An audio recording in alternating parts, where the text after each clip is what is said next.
Hi, long time no see. If you were with me for Vlogmas, nice to see you again. It's been a couple days. I thought I'd just jump on and put on a segment that I just did for the Woolly Thistle about what I've been up to in 2025.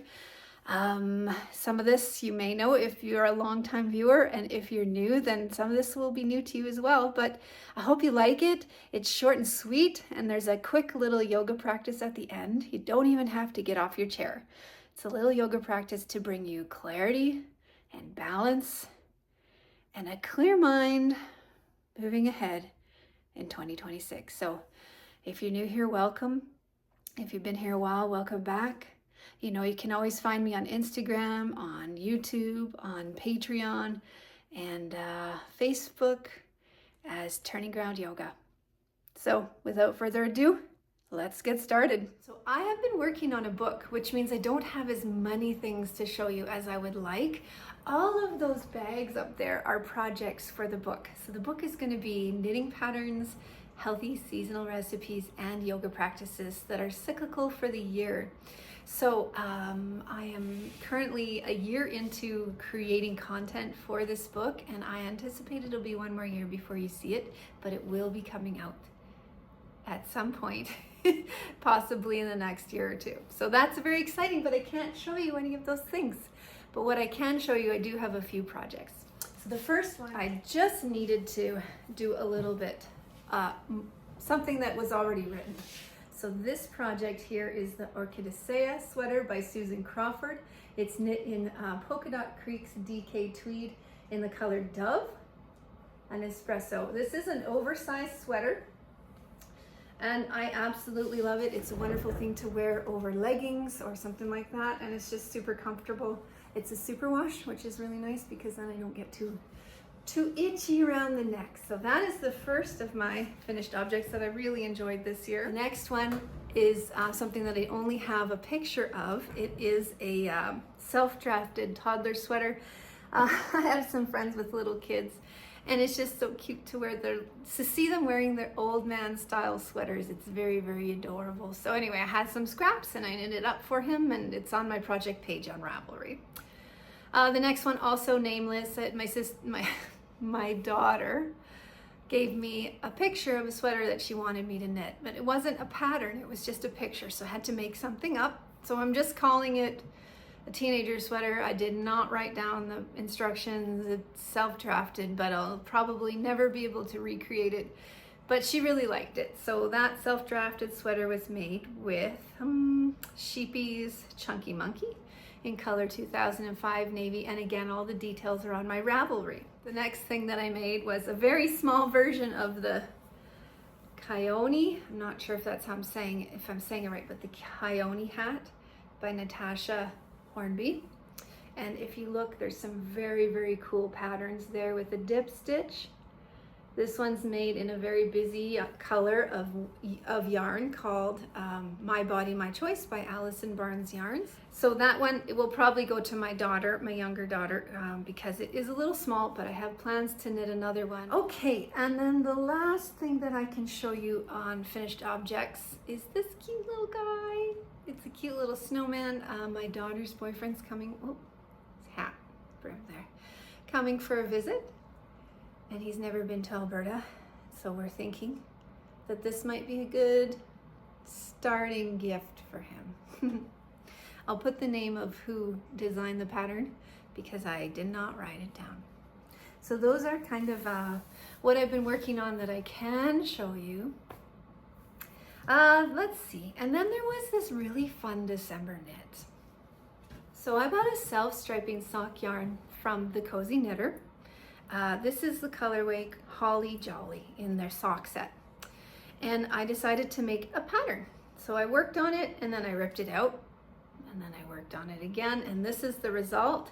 They are called the Ugly Christmas Sweater Socks. I'm super proud of them. I think they're just such a lot of fun, such a cool little pattern design there.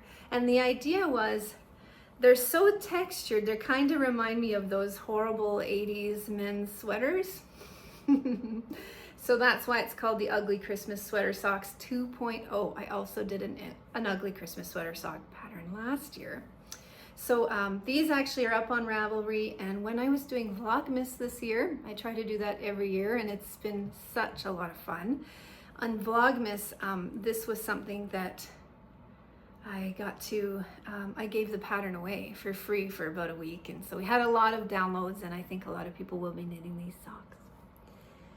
So Vlogmas was not just socks, ugly Christmas sweater socks 2.0. It was also a lot of other stuff. Of course, if you've watched a Vlogmas before, you know that it's kind of like a video diary of somebody's day. And because we live in the country here in central Alberta in Canada, we've got a lot of animals. So of course there was lots of footage of the horses and the cats and the dogs and the chickens. It was actually really fun every day to see how many eggs the chickens would lay, as it's deep winter now and it's dark. So there was, you know, if we got one egg, I was cheering, but sometimes right at the end, I think they were showing off for the camera, we got 4 eggs. Nope, nope, nope, nope. Yes! So that was pretty exciting. There was lots going on, but I did offer a few extra freebies, which are available on YouTube, not just through Vlogmas, but like as their own standalone videos. So there is one audio meditation, which is for the winter solstice, and a restorative yoga practice for deep winter rest. And then also I decided to offer some promotional pricing for Patreon new members. So all of that is available on YouTube and on Instagram. So if you want to check it out, you can. So that was very fun. It was a busy December, but I don't know about you. I feel like December is a season when there's just a lot of feels going on. You know, there's the preparations that you have to do. We don't have to, but we choose to do. There's the family that come to visit or that you go to visit. And sometimes the dynamic isn't always great. And your routine is totally thrown off. So what happens is there's tends to be a lot more anxiety, like a lot more highs and a lot more lows around the Christmas season.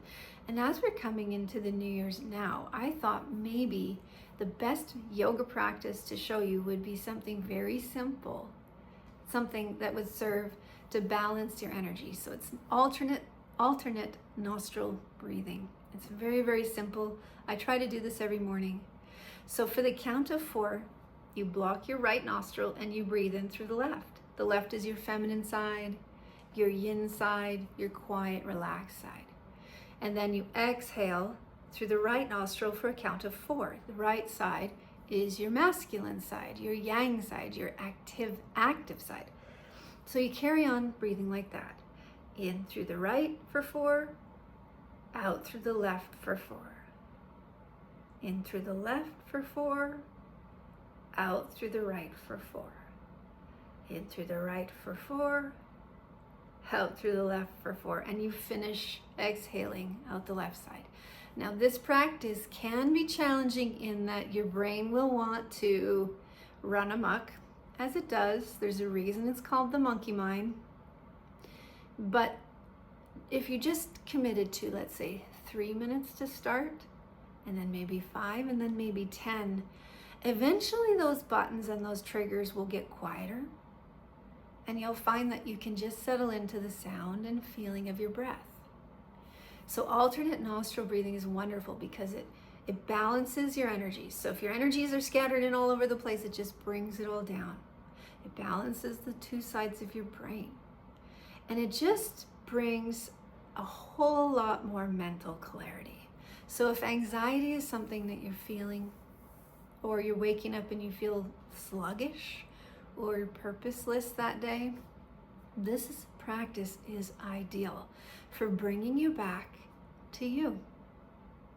So I hope that you enjoyed this little segment on the Woolly Thistle year-end special, and I can't wait to see you again soon. Just get in touch if you have any questions. If you have any ideas for practices, please let me know and I will turn it into something for you for this podcast. All right, Merry Christmas, Happy New Year, and I'll see you again soon.